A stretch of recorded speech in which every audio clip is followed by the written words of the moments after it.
Hi and welcome to Wash Warrior. Today we are looking at the Milwaukee M18 Rotary Polisher to find out how good it is and if it's worth the money.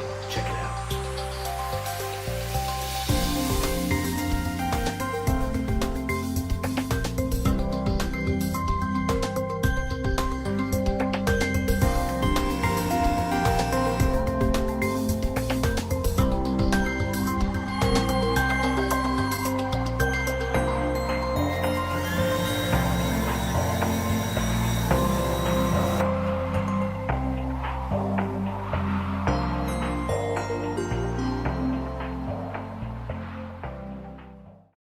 So here we have the Milwaukee M18 Rotary Polisher.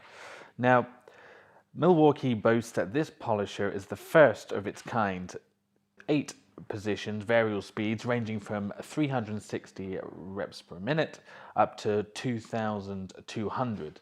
Now, using this polisher, I've noticed it only really goes up to 2,000, which is more than fast enough to do most polishing jobs.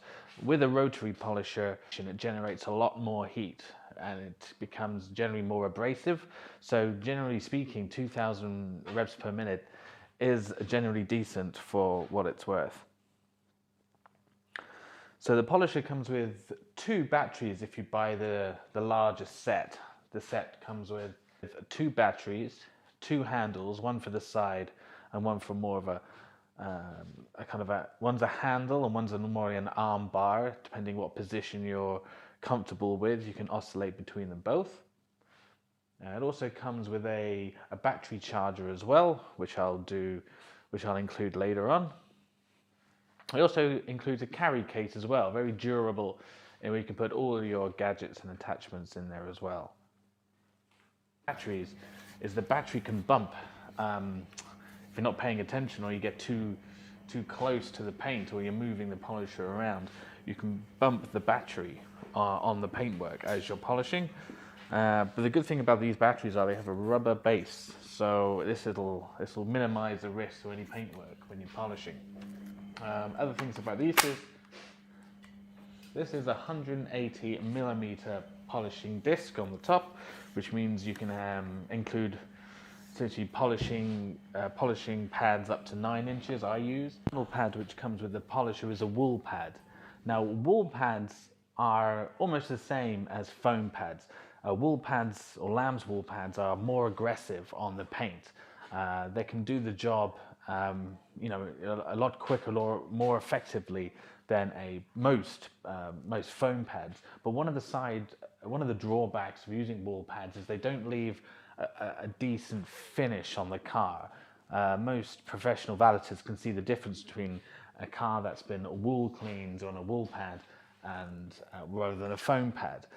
Most times, if you've got a car which has a lot of scratches, a lot of scuffs, a lot of swirls, do a pass with the wool pad first and then finish with a lighter foam pad.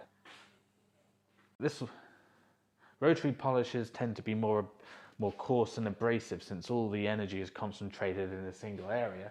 This also makes for a more thorough job on the paintwork. You can get deeper scratches removed rather than a dual action polisher which spreads the energy around a specific area.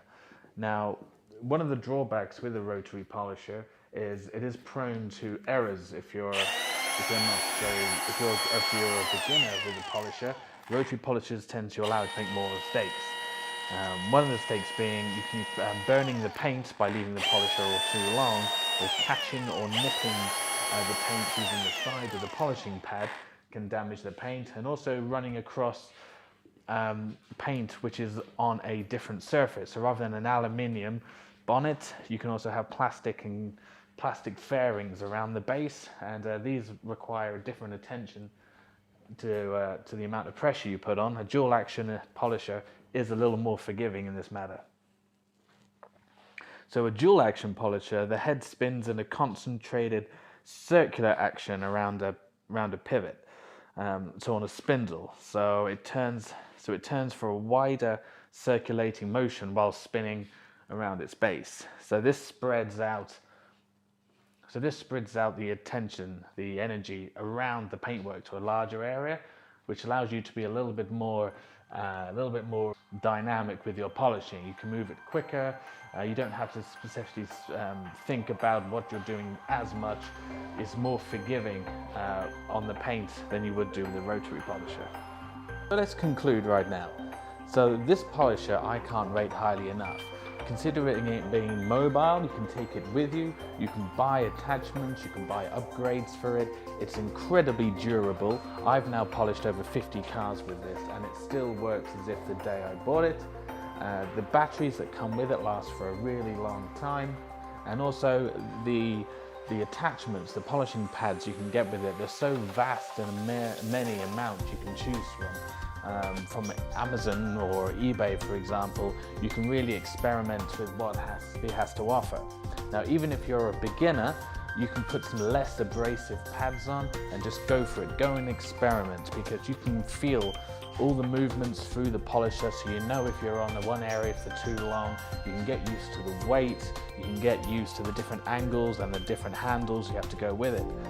So even if you're an expert valeter, expert detailer, as mentioned before, you can really get close to the paints, you can really feel the polisher bite, you can know when you've applied too much pressure, and it's not too heavy. Once you get used to it, you can put the polish against the paint, take it off, put it on, take it off, so you can gradually go around the car and really make a difference to the vehicles that you've got. There's nothing worse than dragging a cable constantly around the car, getting it caught on things, getting it, snagging. Once you get the hang of these cordless polishers, they're a real treat, so I highly recommend this. So hopefully you like this video. Remember to like and subscribe, and also follow me on Instagram. Okay.